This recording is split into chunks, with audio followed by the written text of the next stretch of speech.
Başladan eskin gelip yüzüme vurdu. Kamalıktan eskin geldi, gözyaşımı düştü. Ben bu yerde yaşamadım, yaşlığıma doyamadım. Vicdanıma hasret oldum, ey güzel karım.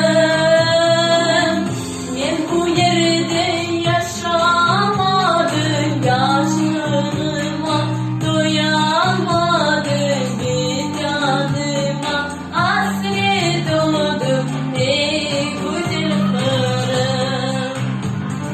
Bahçelerin meyveleri bal ile şerbet, sularını içe içe doyamadım ben.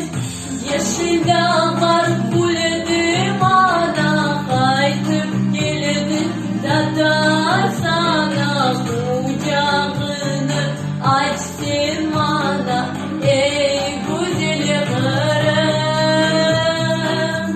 Yeşil dağlar güldü bana, kaytıp geldim da sana kucağını açsın bana, ey güzel karım.